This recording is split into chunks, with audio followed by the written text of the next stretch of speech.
फतेहपुर नगर पालिका चेयरमैन प्रतिनिधि हाजी रजा अपने 2 समर्थकों के साथ आज माननीय न्यायालय में सरेंडर किए थे, लेकिन माननीय न्यायालय द्वारा सुनवाई के दौरान उन्हें व उनके समर्थकों को न्यायिक हिरासत में गिरफ्तार करते हुए जेल भेज दिया गया है। आपको बताते चले, बीते 3 दिन पहले चेयरमैन प्रतिनिधि द्वारा अपने समर्थकों के साथ भाजपा के एक कार्यकर्ता के साथ मारपीट करने का वीडियो वायरल हुआ था, जिसके बाद सदर विधायक विक्रम सिंह द्वारा उक्त लोगों के खिलाफ संगीन धाराओं में मुकदमा दर्ज कराया गया था। लेकिन दूसरे ही दिन फतेहपुर की चेयरमैन नजाकत खातून की तबीयत खराब हो जाने की वजह से प्रतिनिधि मंडल नगर पालिका अध्यक्ष को लेकर कानपुर इलाज के लिए गए थे। आज सुबह अचानक बिना किसी को सूचित किए हाजी रजा अपने 2 समर्थकों के साथ सीजेएम कोर्ट पहुंचकर आत्मसमर्पण कर दिया था, जिसके बाद सीजेएम कोर्ट ने सुनवाई करते हुए तीनों अभियुक्तों को फतेहपुर जेल कारागार भेज दिया है। जिसके बाद देर शाम सदर विधायक विक्रम सिंह ने प्रेस कॉन्फ्रेंस करते हुए मीडिया के सामने अपना पक्ष रखा। एडी न्यूज के लिए फतेहपुर से धर्मेंद्र सिंह चौहान के साथ अजय श्रीवास्तव की रिपोर्ट। मसला ये है कि आज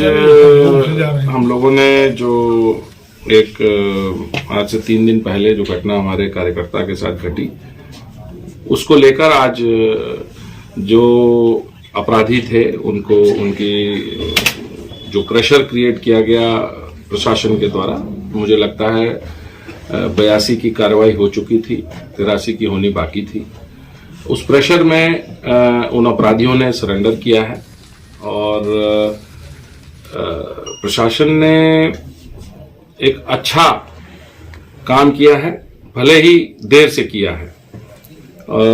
जिस तरह की कंप्लेंट्स इनकी पहले से यहाँ जनपद में थी, उन कंप्लेंट्स पर यदि पहले से कार्रवाई की गई होती तो शायद वो इतना मनोबल न बढ़ता अपराधियों का कि एक भाजपा के कार्यकर्ता पर वो हाथ उठाते, सरेआम उठाते।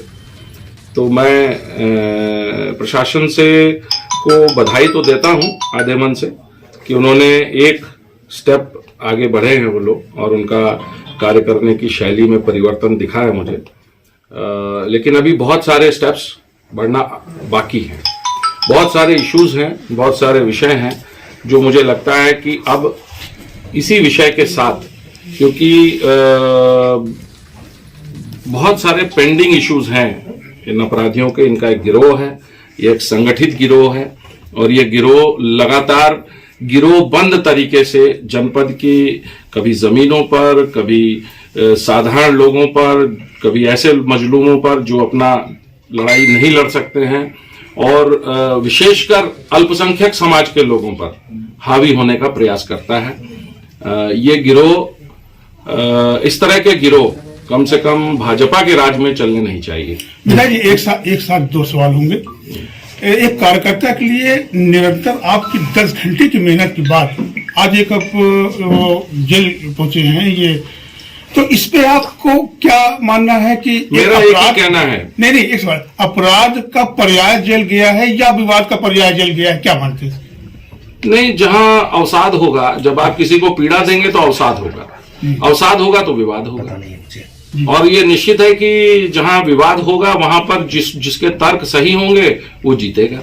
ये व्यवस्था ये थी कि यहाँ पर ये सारा जो गैंग है वो मतलब एक तरीके से पूरे फतेहपुर के अपराध का यह गोमुख क्षेत्र है, और उस पर हम लोगों ने हमला किया।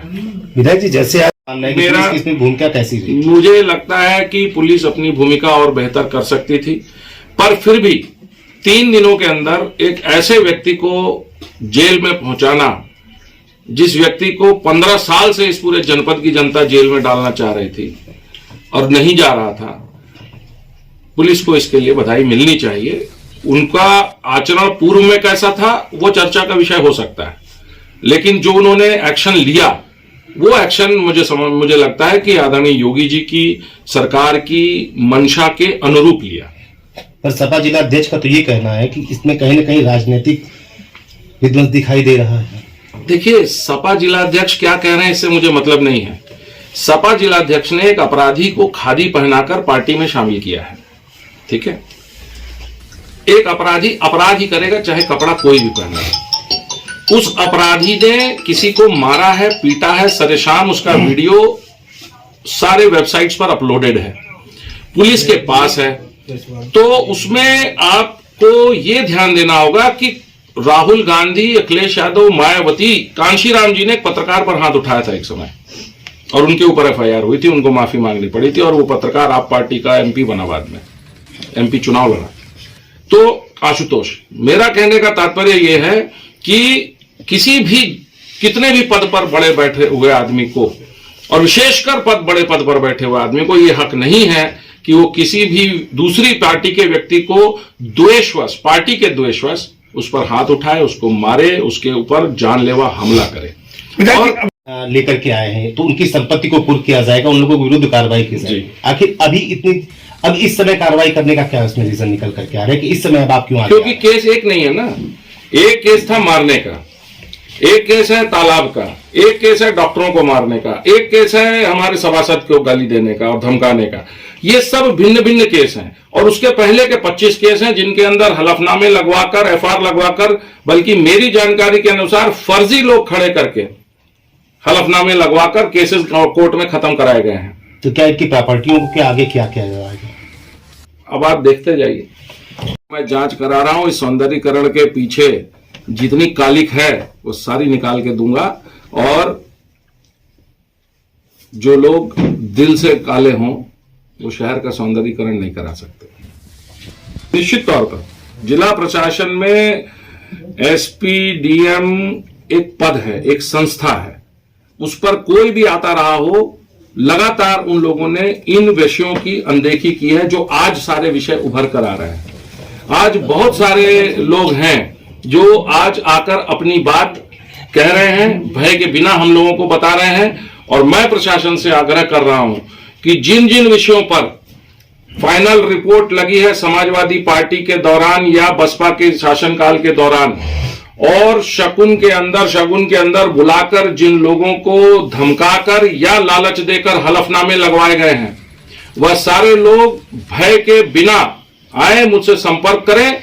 अगर इन्वेस्टिगेशन उनके साथ गलत हुआ है और उसमें कोई भी गलती पाई गई है तो वो केस दोबारा खुलेंगे। तो विधायक जी, एक सबसे बड़ी बात यह है कि आपकी सरकार है, किसी भी एक भी व्यक्ति की तो आर्थिक क्षति इनकी प्रॉपर्टी से पूर्ण की जाएगी। जैसा कि आपके द्वारा विधायक जी पहले भी कहा गया है कि गिरफ्तारी हो जाएगी, गिरफ्तारी के बाद का प्रक्रिया हमें नहीं मालूम है, तो हम ये जानना चाह रहे हैं क्या गिरफ्तारी हो गई, इसके बाद जो भी और भी मामले हैं ये चलते रहेंगे या क्यों नहीं चलेंगे? जो कानूनी प्रक्रिया है वो अपना रास्ता लेगी, मैं उसको ना रोक सकता हूं ना मैं उसको बढ़ा सकता हूं। वो उस पर जो शिथिलता थी मैं उस पर जरूर प्रशासन को आगाह कर सकता हूं कि आप इस शिथिलता को समाप्त करें, एक अपराधी के साथ उसी तरह का व्यवहार करें जो अन्य किसी अपराधी के साथ करते हैं।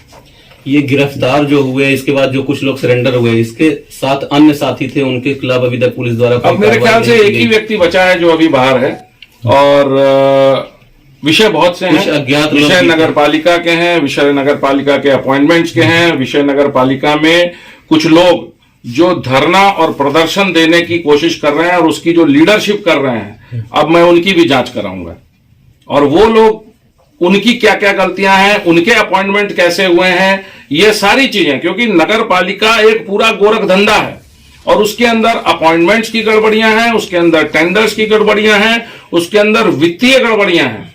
यह सारी चीजें अब सामने निकल कर आ रही हैं जब लोग अपनी अपनी बात आकर कह रहे हैं, उनका भय समाप्त हुआ है। यह भय समाप्त करने में फैजान रिजवी का बहुत बड़ा हाथ है। भाजपा का आज एक एक कार्यकर्ता, एक एक पदाधिकारी, एक एक विधायक, एक एक सांसद, सब फैजान रिजवी के साथ खड़े हुए हैं। तो कहीं भी इस तरह का भ्रामक प्रचार यदि हो रहा है कि भाजपा फैजान के साथ नहीं है या भाजपा में कोई मनमुटाव है, इस भ्रांति को दूर कर लें आप लोग। हर व्यक्ति फैजान के साथ खड़ा हुआ है। विधायक जी, एक बात सामने आ रही है, तमाम आरोप ये लगाए जा रहे हैं कि एक मामूली सी मारपीट का मामला, उसमें 395 दर्ज कराया गया, 307 दर्ज कराया गया, जबकि आप कहना चाहते हैं कि पुलिस ने गलत एफआईआर की है? नहीं, हम नहीं कहना चाह रहे। फिर आप क्यों प्रश्न कर रहे हैं? जी जी, पुलिस ने सारी तहकीकात के उपरांत ही एफआईआर की होगी ना। जी जी, जो भी ने तहकीकात की होगी, उसको लगा होगा कि ये धारा उपयुक्त है, उस धारा में उसने वो किया होगा। उसमें आप कह रहे हैं कि वो साधारण था, पुलिस को नहीं लगा वो साधारण था, अपना अपना नजरिया है।